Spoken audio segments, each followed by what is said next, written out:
Hello, folks. Welcome to the 13th round. As you can see, it's the dead of night here in Cincinnati, Ohio, and likewise in most of the rest of the United States of America.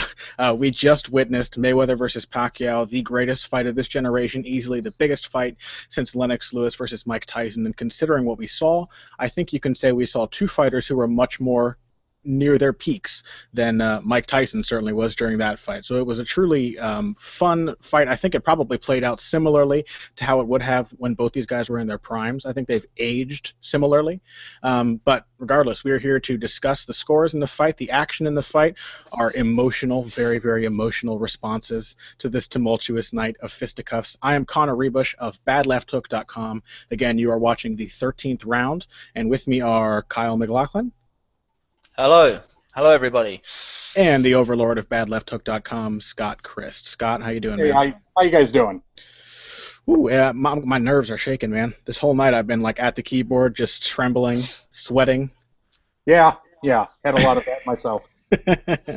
So I'll let you guys start first. What did you think of the fight? How did you guys score it? Do you want to go, Scott, or do you want me to go? Because it's No, go ahead. Just let everyone know it's 6:10 in the morning here, so I might not be my usual chat yourself. I might be like, close to passing out. Look, I tried not to get emotionally involved with this fight as an objective analyst, and I had no chance of that once it started. I thought Manny did okay. I definitely think Floyd bossed the fight. It's funny enough, in all the preview videos we did, we spoke. Me and Connor spoke about how Floyd changes his style against southpaws, and actually I think this was more of a usual Floyd performance. There was a lot of jabbing. He was trying the left hook. The right counter was the one everyone was looking out for. He did land it. I think he gained Manny's respect with it. I'm not necessarily sure that's why Manny didn't throw as much. I think that's going to be the big talking point coming out of this fight, whether why Manny's work rate was stunted by Mayweather. And I think Mayweather's footwork was to do with that. I think Manny, for all of his angles, he wasn't stepping out to his right very often, and I just don't think he could cut off the ring too regularly. I think that was down to Mayweather's movement. I don't think that Manny decided not to throw as much. I don't think he was loading up on one punch. I think Mayweather bossed the fight in very Floyd Mayweather Jr.-esque fashion. I think it was a fantastic performance. Scott, what about you, sir? Yeah, I had the fight 9 rounds to 3 for Floyd Mayweather. Honestly, I didn't think it was that good of a fight. I think there are going to be millions of people very disappointed by what they paid $100 to see, because at the end of the day, as they say in boxing all the time, Floyd Mayweather just did what Floyd Mayweather does. I thought he controlled the ring. I thought, he cut off everything that Manny Pacquiao would have wanted to do on paper. I don't even know if they had that great of a game plan. I thought Pacquiao had success here and there. Mayweather's footwork was too good. Mayweather's movement around the ring was too good. He used the ring, but he didn't run, and he at times led the action in the fight. He came out aggressively, and every time that Manny Pacquiao did land some good shots and maybe took a round, Floyd Mayweather came back the next round and retook the control of the fight. I thought it was a brilliant performance by Floyd Mayweather. I thought for Manny Pacquiao, it wasn't a bad performance. It wasn't anything that he should be ashamed of. I mean, I think the reason his punches were down compared to usual was simply because Floyd Mayweather was better than him and didn't allow him to do what he wanted to do. Floyd, is 48-0 now. Manny Pacquiao was fine in the fight. He's still a top-level fighter. He's still, if he fights on, he'll be a top-level fighter at welterweight. But this was a fight that was all about Floyd Mayweather. This was the Floyd Mayweather show. Yeah, I think you have to attribute the drop in activity. I mean, how have we seen anybody fight Floyd Mayweather and throw the same kind of volume that they do against other opponents? He's got this really tricky way of just messing with your rhythm, feinting you, sticking you with enough hard counters to gain your respect. I think Floyd has underrated punching power, and I think he relied on that a little more than usual tonight. He really was throwing some heaters. I mean, he knew he had to punish Manny Pacquiao, and I think that's probably why it wasn't quite as wild as it could have been otherwise. Had Floyd fought Pacquiao, for example, the way he fought Canelo Alvarez or the way he fought Robert Guerrero, there's a good chance he would have gotten overwhelmed at some point. And at certain points, he was close to getting overwhelmed, but he stung Pacquiao with hard punches, and I think that really played a big role. I think his power saved him in this fight. I asked you guys to tell me your scores first because I'm just going to go ahead and upset the entire country of America by saying that I had Manny Pacquiao winning this fight. I will preface this by saying that Bad Left Hook exploded during the traffic boom. Oh, and yeah. So for good portions of this bout, I was frantically trying to get the editor working so I could do my play-by-play. So I will fully acknowledge that I probably wasn't at my best as a judge. And also, anytime we're judging fights, we're typing half the time. We can't possibly be ideal judges. I'm certainly going to rewatch this fight. I think it's quite likely that upon rewatching it, I will have Floyd edging it. When I watched Mayweather versus Maidana the first time, I had it a draw. Second time, I thought 8-4 to Floyd. I thought Floyd won that fight closely but clearly. The first fight, that is. This fight, my initial reaction, and again, I won't argue too strongly for my score just yet. I may, after I have a chance to rewatch it, of course. I've gained much notoriety for my close scores on Mayweather-Canelo, which I thought Floyd won that fight 8-4 and not a wipeout. But I will say, I think 118 to 110 feels significantly wider than this fight really was. Do you guys feel like that was a little inexplicably wide in terms of scoring? No, I don't.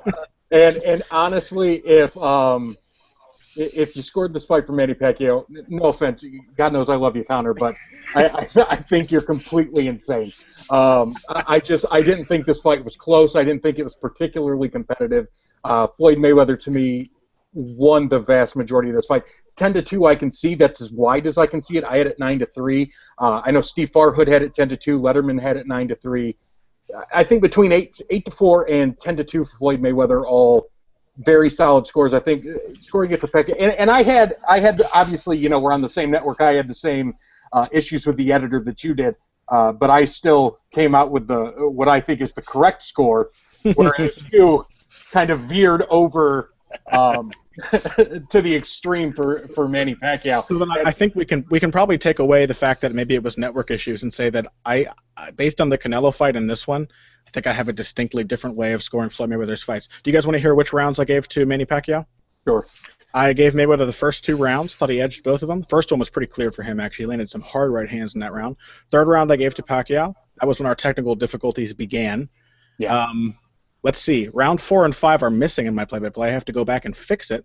But by round 6, I had given round 6 to Pacquiao and had them draw for 57-57. So that means I gave Pacquiao rounds 5 and 6, I think, and Mayweather 4. And then after that, I gave Pacquiao rounds 7 through 10. I gave him rounds 7 through 10, and I really thought he was. Here's the thing, man.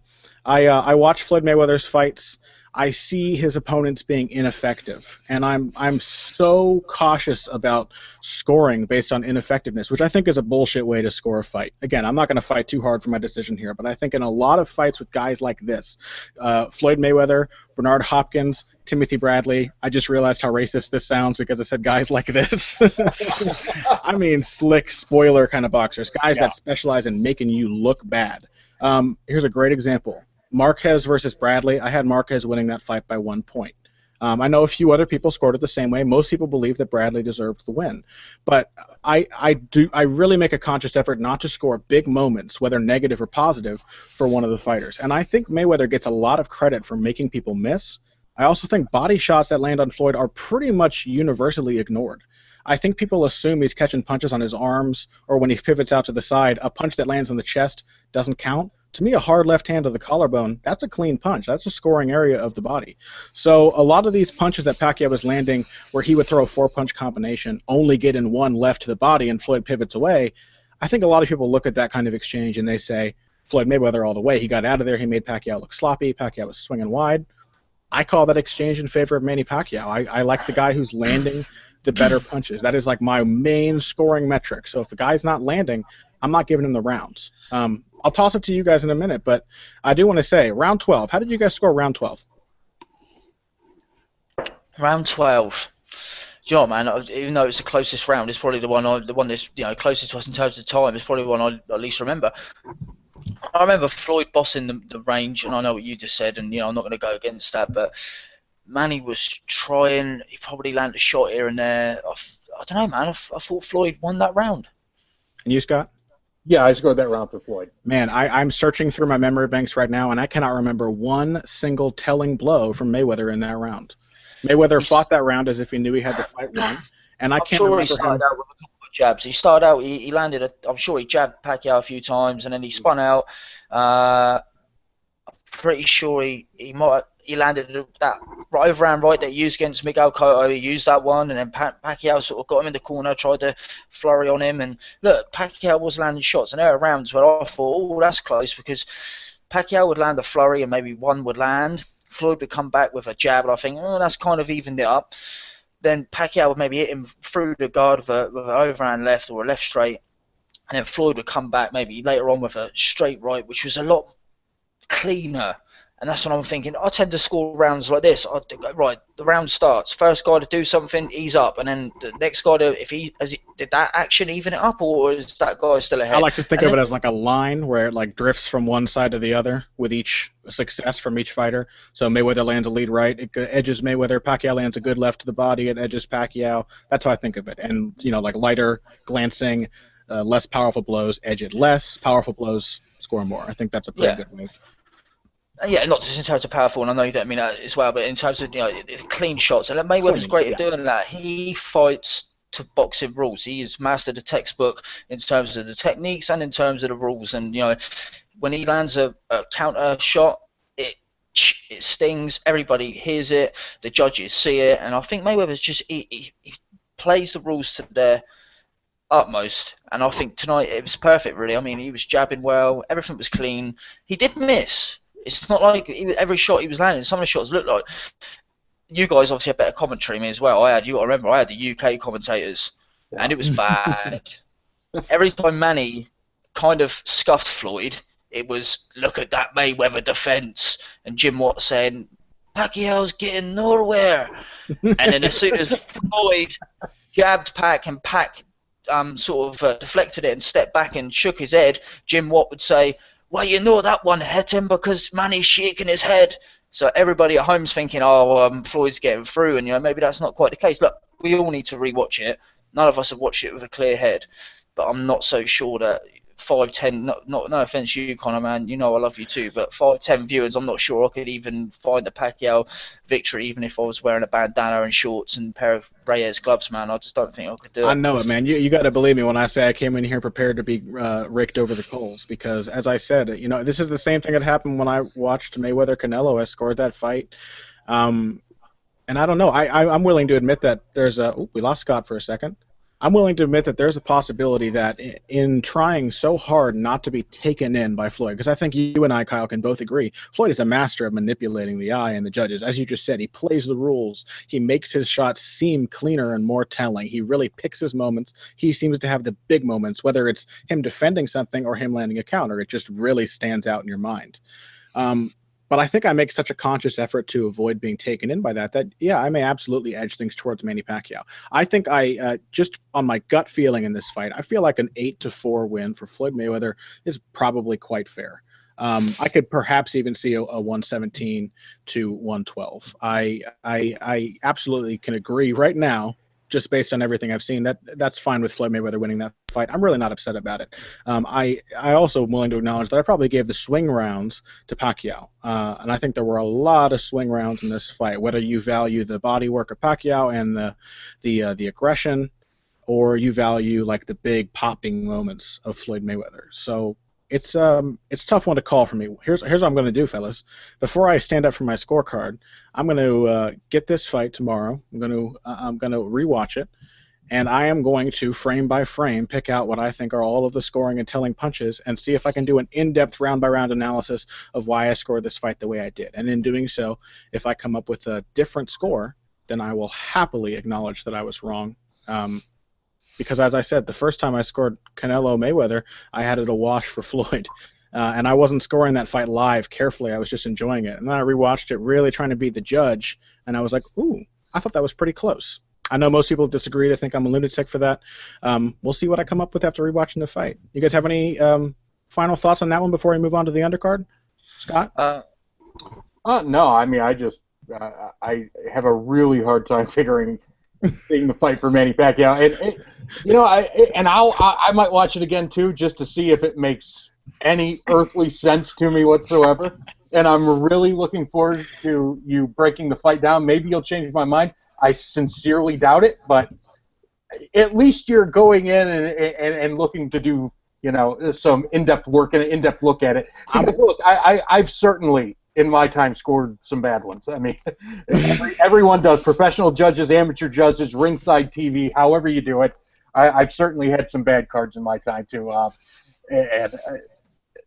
But yeah, that's all I've got to say on that fight. Yeah, I'm looking forward to the breakdown too. I'm expecting to have my mind changed a little bit. I don't know if I'll come up with a draw or if I'll come up with a Mayweather win. Like I said, I think a close win for Mayweather, or even a pretty wide win for Mayweather feels okay to me. I do think he looked fantastic. He dealt with possibly one of the most venomous punchers of his entire career, took some hard shots, and did what everybody never gives Floyd credit for, which is he fought back. And the dude is tough, man. He's tough as nails, and he can slug it out. And we've kind of forgotten that in all of the easy decisions he's cruised to lately. But he performed well, and I have no problem saying right now, Floyd Mayweather, greatest fighter of this generation. That's fine with me. Yeah, I'll go with that. I'll tell you what, Marcos Maidana looks pretty damn good right now as well, because his performance it's not because Floyd was absolutely fading on his last legs, even though he has slipped a little bit. Those performances look unbelievable. We want to touch quickly on what's happening next for these boys. Sure. Anybody up for Pacquiao Maidana? Now that you mentioned it. I think Manny's going to fight Terence Crawford. I think Manny might fight Terence Crawford. So. You really think so? Yeah, I think that's what Bob Arum wants. Wow. Possibly. I mean, that would be a hell of a torch-passing fight because Manny's much more in his prime now than Oscar was when Manny and Floyd beat him. I'm not sure how that would go. What do you reckon? Floyd's going to batter Amir Khan and then retire? Yeah, it kind of feels like... If Floyd does plan to fight in September for his final fight, Amir Khan's not going to be available. Oh, yeah, damn. Yeah. Of course, Ramadan. Yeah, of course, you're right. So unless Floyd wants to wait until the end of the year, then I don't think Amir Khan's going to be the guy. And it's hard to figure out who he might fight. I mean, there is the possibility he could wait for a rematch with Miguel Cotto and look to win the middleweight championship, which, it's a silly idea for boxing purists, obviously, but it's another notch that you can put on Floyd's resume. Well, I got to be honest. I feel like a rematch with the Freddie Roach version of Miguel Cotto would be a pretty damn fun fight. Yeah, for Mayweather. Yeah, me too. I'd much prefer that, and that was a fun fight the first time. Cotto made that very close. So, how about guys at 140 that are interested in potentially fighting Floyd? Guys like Danny Garcia, Lucas Matisse was recently calling him out. I'd be a lot more interested in seeing Floyd versus Keith Thurman than Danny Garcia, to be honest with you. I think that it's too much risk and not enough reward. I mean, Mayweather's always going to be rewarded, but I think maybe they'd be able to sell Danny Garcia a bit more, than Keith Thurman at this stage, I got a feeling like Al Heyman's just waiting to sacrifice Danny Garcia to the right person at this point because nobody likes the guy. No matter what he does, people just cannot get over. Yeah, I'd love to see a fight with Keith Thurman. Maybe I know this is a proper out of the box one, but maybe Cal Brook unify all the welterweight titles. I really can see it happening, but that's another fight where Floyd's just going to dictate the pace. Cal Brook's going to try and land clean counters, and Floyd's just going to outbox him. So Anybody seem likely for Pacquiao? I don't really know the contract situation as well as you probably do, Scott. Who's open? Who's not? Provodnikov. Yeah, Provodnikov's out there. There's Terence Crawford. I think it depends on how Top Rank wants to move forward with Manny Pacquiao. If they're looking to pass a torch, I think Terence Crawford is a very interesting fight right now because I can't with certainty say how I would call that right now, but I can certainly see Terence Crawford beating him, even moving up that quickly to 147. Terence Crawford's a terrific talent. He's young in his physical prime, a very good boxer puncher. But if they don't want to do that right now, then someone like Ruslan Provodnikov would make sense as sort of a tune-up bounce-back fight. You can probably take that back to Macau, and Bob likes to go over there. Manny could make some more money over there. But other than that, I mean, it's kind of wide open right now. Tim Bradley is busy with Jesse Vargas, so that probably counts Jesse Vargas out. There is, of course, always the possibility of a fifth fight with Juan Manuel Marquez. I mean, that's something I think you can still sell. Maybe not the way you could before, but obviously it's just such a great rivalry that I think it stands on its own. It's guaranteed fun at the very least. Yeah. And there's some serious legacy going into that. Will Pacquiao be able to redeem himself? Exactly. I mean, that would be a pretty hell of a good way for him to cap off his career too. If the loss to Floyd was kind of this great expectation that just fell flat, redeeming himself against Marquez with a win would be a really nice way to come back from that. How about the undercard fighters? We had 2 undercard fights on the pay-per-view here. We had Vasily Lomachenko fighting, oh my gosh, I'm forgetting people's names, fighting Gamaliel Rodriguez, and we also had, oh my gosh, Leo Santa Cruz. What's that? Leo Santa Cruz against Jose Cayetano. Jose Cayetano. I guess we'll talk about Santa Cruz first. Even though, honestly, shouldn't Lomachenko have been in the co-headliner slot here? I mean, Lomachenko is not only a better, more proven fighter at just 5 fights in his career than Leo Santa Cruz is. He's also fighting much better competition. Jose Cayetano proved way tougher than anyone expected him to be, but Gamaliel Rodriguez isn't actually a terrible opponent for a guy in just taking his 5th fight. He's actually a credible fighter. He's more proven than Jose Cayetano, part-time insurance salesman, and what was his other job? Is he a grave digger? Or was that the guy in Friday Night Fights the other week? That was kind of Friday Night Fights. Okay, he's something. He does something. He's not a whole full-time boxer. So let's talk Santa Cruz. I mean, dominant performance. Do you think it looked good for him or bad? Oh man, I've got to say, like, this might be controversial because I know he's got his fans, but I think between fighting, now journeyman every time out, not taking the big fights to super bantamweight. And look, I've been surprised with Santa Cruz before. He has impressed me in a few of his fights. I thought Christian Mijares looks resurgent and in a good form of super bantamweight, and Santa Cruz dominated him. But look, people are going to chastise me for this, but I don't think he's going anywhere. He's certainly not going anywhere fast. I just think, I don't know, man, if you're fighting this level of opposition, you're a world-class fighter, you should be taking them out. Even if you're an accumulative puncher, you should be taking them out pretty quick. And these guys being had the chance, they're not Floyd Mayweather by any means, but they're reflexively fast enough to be able to land on him. I'm sorry, if he's fighting Carl Frampton or something, he's getting bombed out. I'm not saying that because I'm a British guy. You guys know full well I'm not a guy who goes on, a nationalistic bias. But, I mean, I think that Santa Cruz versus Quigg is a fun fight. I'm not so certain that I would pick Santa Cruz to just walk through Quigg like I would have done a few years ago. I think Frampton annihilates him. I think Rigo probably ends his career. If he wants to move up the featherweight, he is going absolutely... I know he's chasing the big money fight of Abner Mares. Even Mares looks pretty shell-shocked in his last few fights against lower-level opposition. I think he'd beat Santa Cruz at this stage. But I don't know, guys. Am I being overly harsh? No, I don't think you are. I've actually sort of gotten the same impression the last few fights from Leo Santa Cruz tonight. Yeah, he was sharp. He won 10-0 against a guy who isn't any good. I mean, no disrespect to Jose Cayetano. The guy was tough. He came to fight. He threw back. He was in there. But, it's a mid-level at best fighter fighting a guy who's supposed to be a world champion. I think if Santa Cruz fights Frampton, I wouldn't have said this 6 months or a year ago, Frampton wipes the floor with him. I think I would pick Scott Quigg over him right now. Mares, I don't know because I'm not sure where Mares is at. But the big thing with me is Santa Cruz. Yeah, he's an accumulative puncher, but I don't think he's got that much of a punch at featherweight. Certainly not. And at super bantamweight, yeah, he's an okay puncher. He's not a big puncher. Rigondeaux would toy with him. I think right now, if I were ranking the top 4 super bantamweights, a year ago I would have had Santa Cruz at number 2. I would have him probably number 3 right now because I think he's done enough in past fights to get the nod in that sense over Scott Quigg, but I think that's a toss-up fight. But Frampton is clearly the second best guy in the division now. He's, I think, lapped Leo Santa Cruz. I just wasn't that impressed. I thought it was an easily watchable fight tonight because there was plenty of action. Both guys are throwing a lot, but I didn't see much in Santa Cruz tonight that makes me think he's going to get better than we've already seen him. Yeah, I don't think it lowered my opinion of Santa Cruz's performance. I think he just kind of sits around the same level for me. I've always kind of known he's not a tremendous puncher. He gets by on volume. If anything, I was struck by the incredible granite toughness of Jose Cayetano, who, despite Santa Cruz's lack of punching power, was taking just tremendously clean shots. I recommended on the Bad Left Hook Twitter account. By the way, Scott, I've apparently ruined the credibility of Bad Left Hook with my Mayweather Pacquiao scorecard. So.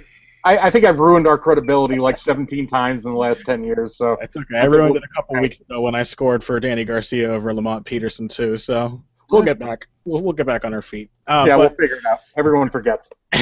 I recommended on the Twitter account, never get in a drinking contest with Jose Cayetano because the man has a liver made of steel. He was absorbing some of the cleanest, most vicious body shots I've seen Santa Cruz throw, and he didn't seem bothered by one. I mean, he didn't seem hurt by a punch until Yeah. the final 10th round, and I think he was tired more than anything. The dude was tough. As for Santa Cruz, I mean, that's a limitation for a pressure fighter not to have power. At the very least, I thought he looked okay defensively. He got hit, yeah, but he's there to be hit. He's always in front of you. He kept a pretty good guard. He countered pretty well. I didn't think he looked bad. I just kind of thought he looked like Leo Santa Cruz. I agree. I don't think he has a chance against Frampton. I think Frampton is the real deal, and I think the only person potentially better than Frampton is Rigondeaux, and I don't know that Rigondeaux beats Frampton very easily either. I think Frampton really is the real deal. Yeah. But that's not really saying too much. Like I said, you can't beat Frampton. No problem with that. I'd like to see the Mares fight. I think that's an interesting fight at least. Both guys kind of a little weird. If either guy comes out of that looking well, then maybe we can match somebody up with Quigg and see how that works out. I agree. I think that's a competitive matchup. How about Vasily Lomachenko, probably the next rising star in this newly inundated Eastern European boxing market?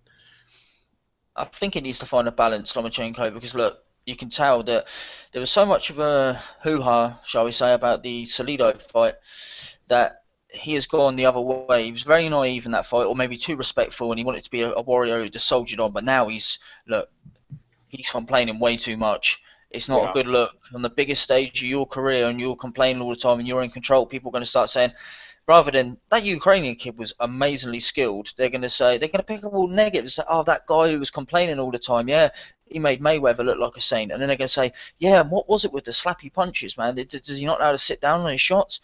Whereas if he just boxed, as he did in the fight, because at times he was breathtaking. I had a few relatives around, as I'm sure everyone knows, people that are watching the fight with their relatives and what have you. And I said, look, you cannot talk during the fights. That's the main thing you can't do. But I was saying to him, watch this kid. He's something special, and he wasn't really doing anything for the first few rounds. I said, wait till he starts turning his opponent. And when he does it, man, he's like a prime Jeff Fennick. He spins his opponent. If you try and clinch with him, he hits you with a free hand. He spins you. He just turns you, and it's breathtaking. And I can take the Calzaghe style flurries where he'll hit you and then load up on a shot, usually a body shot. I think it's absolutely beautiful. I think it's breathtaking to watch. But he needs to iron out some of the creases. He's gone from being a bit naive to being overly critical. He was in control for most of that fight. I do think he got hit too much in the first 2 rounds, and I don't think it was just because he was taking it easy. I think against someone like Walters, there's obviously the thought that Walters will force him to come out of his skin and Lomachenko would just take him out. Lomachenko's not a massive banger, even though he can hit with authority. And I actually thought he would dominate Walters. I'm starting to think now that Walters, if that fight would happen, which I'm not certain it will, because it looks like he's going to go to Al Heyman, but I think Walters might just tear through Lomachenko, and that was unthinkable to me. I don't think anybody would tear through him until he got to welterweight. Hey, do you know what I mean? Maybe I was overhyping him, but it's definitely a fantastic fight, Scott. What do you think? I thought Lomachenko was disappointing first couple of rounds. He did get hit too much. And I was impressed by Rodriguez. Came out with what seemed to be a pretty good game plan. He had a nice offensive attack. I thought he mixed his punches nicely. But Lomachenko is such an incredible talent that I think against guys like this, you're going to see him sort of coast through some rounds and even through some fights.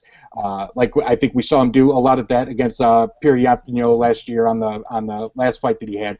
And with Salido, I think that he would have won that fight, except, like you said, he was naive in that fight. He didn't understand the pro game so much yet, and he was able to be taken advantage of by a gritty, rough veteran fighter who just kind of made him fight out of his level of his comfort zone, more or less. So Lomachenko looked sensational at times tonight, in the sense that he's such an amazingly talented boxer puncher, but I didn't come out of that thinking that we're seeing a future star. We might be seeing a future pound for pound kind of guy, but to me it's more of an Andre Ward sort of thing than a lot of the bigger stars. I mean, yes, Andre Ward's a fantastic, great fighter at his best, but is he really that big of a star? I don't know. And it's Rigondeaux is another guy like that who's been shoved down even further than Andre Ward has when Ward is active. So I'm not totally sold on Lomachenko as a breakout top fighter. I know the talent is there, I know the skill is there, but a lot of guys with a lot of talent have fallen short when they're in against better opposition as professionals. Am I naive, guys? I feel like I'm just coming into this as like a doe-eyed babe. I thought I was like, oh, Pacquiao did good. I thought Cayetano's really tough, and Leo Santa Cruz looked pretty good. I wasn't disappointed by Lomachenko. I don't know. Maybe I had different expectations of this fight. Maybe I had a little more respect for Gamaliel Rodriguez. I watched this. Yeah, I think that was probably it because I really just didn't expect that much of anything out of this fight. I watched this fight with another southpaw guy named Orlando Cruz, who was coming off a loss at the time, but is not a bad fighter. And I was really impressed with how comfortable he was with Cruz. He ended up winning a pretty comfortable unanimous decision over him. And I came into this fight thinking, he does not shut half of his game down as so many orthodox fighters do against southpaws. I think he'll be competitive. And I gave him the first 2 rounds. I thought he did really well. I think the second round was definitely a swing round. I thought the first round was absolutely his. And he landed hard shots on Lomachenko. But Lomachenko took over for me, and I think perhaps it was because I was noting so seriously the success of Rodriguez. I was really impressed with the way Lomachenko figured him out, because at the beginning of that fight I thought Lomachenko might actually be in trouble here. As it turns out, he was just learning Gamaliel Rodriguez, taking a couple of shots in the process, but by the 5th round of that fight, it was complete and utter domination. There was really nothing that Rodriguez could do. And I was also pleased to see that Lomachenko, as the HBO broadcast team pointed out, added a couple of pro tricks to his game. He banged Rodriguez low after a low blow that wasn't called by the ref. He hit him back in the cup.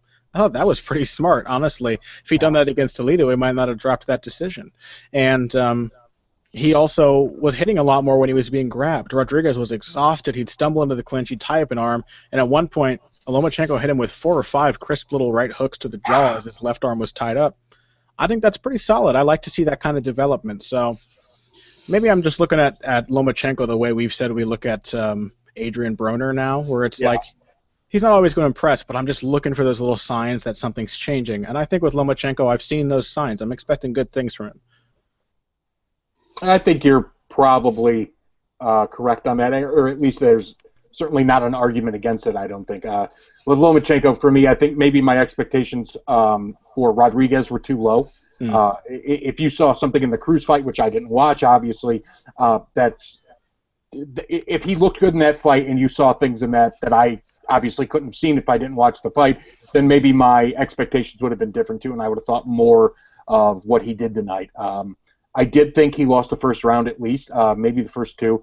Lomachenko was, once he dialed in though, and you get him moving around the ring and turning guys and the footwork that he has, it's just, it's really, like Kyle said, it's breathtaking to watch because he's just so smooth and so fluid in his movement. His punches are solid when he sits down on them. I think he's got all the talent in the world to be a top fighter. I'm not sure if he's going to be a top star. Yeah, and I agree with you. I think the Andre Ward prediction is a pretty astute one. Maybe not a star, but this is going to be a guy who, much like Rigondeaux, hardcore fans will just watch his fights for 5 years to come and scoff and snort at how the casual fans can't appreciate this technical genius, because I think that's, he's a technical genius, and I think he is growing into a pretty confident pro with each performance. So you guys have any final thoughts to add before we wrap up here? Yeah, I was treated in quotation marks to some fights that weren't on the televised undercard in the US, and I have to say that they were, may I curse? You may. They were fucking abysmal, man. They were so fucking bad. There was some dude. There's this. I think it's Pearson. Is it Chris Pearson versus Saeed Al-Barak? And Carl Froch was saying, I can't figure out why this lad isn't letting his hands go. He is dump, mate. That's why he's not a good fighter. He's literally being battered by a guy who looked like Drake. This guy looked like Drake. Well, it's important to know Chris Pearson was an American amateur standout. I think he was an international amateur gold medalist. He went into the World Series of Boxing just like Lomachenko did, the Pro-Am series. So I don't remember him from WSB at all. I watched a lot of WSB and I don't remember him. Maybe I watched him and I wasn't impressed, because I'll tell you what, man, he's not impressive. It's weird. He had great success with the amateur style. He was on the LA team, and he beat 3 really decorated opponents. Everybody had high hopes for him coming out, and he hasn't really been performing to his potential. It's weird. He's going nowhere. He's going Yeah. nowhere, I'm sorry to say. Unless he improves exponentially, he ain't going nowhere. And also, we had Eugene Cyclone Hart's Nipper on the undercard as well, and he was very sloppy, very offensive. It was fairly entertaining fight. The journeyman guy, put up a fight, or at least took his beating like a man. And I've got to listen to commentators making remarks about Eugene Hart that they've just looked up on Google and Wikipedia, and Maybe they read my slightly. fight previews. Yeah, they might have done, mate. To be honest with you, they obviously didn't read them very well because it was so formulaic. But it wasn't good. It wasn't good. I planned to put on fights, Pacquiao, Mayweather's earlier fights, and try and educate my nephew about him because he's only a kid. My dad's already seen him, and yeah, we ended up watching that, and we just laughing about it. Because I'm not joking, guys. Whenever we went back to Carl Froch, he managed to talk about the Groves fight just like he did with Mayweather yesterday. So a kind of recurring theme or a meme where you say throughout the night was us, going to get a drink and then bringing it up about Carl Froch and George Groves, the rematch at Wembley in front of 90,000 people. It was a great fight. That was about it, really. So yeah, I mean, look, it was worth the wait, wasn't it? It was worth the wait. We finally got to see how it would have played out. And you know what? With an event like this, it's the build-up that's almost worth it more than just the fight. I mean, so far we've seen Floyd Mayweather has had 3 record-breaking, insane fights. Canelo, Oscar De La Hoya, Manny Pacquiao.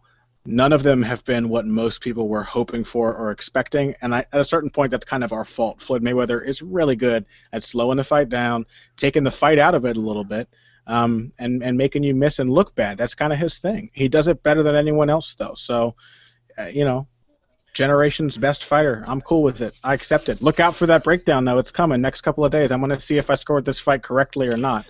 Look out for the nervous breakdown you're going to have when everybody is that you scored it for Pacquiao. Oh, it's already. I'm not even going to look at my Twitter page for the rest of the night. I swear to God, I'm avoiding it. I can't deal with it right now. I just had a stressful evening, guys.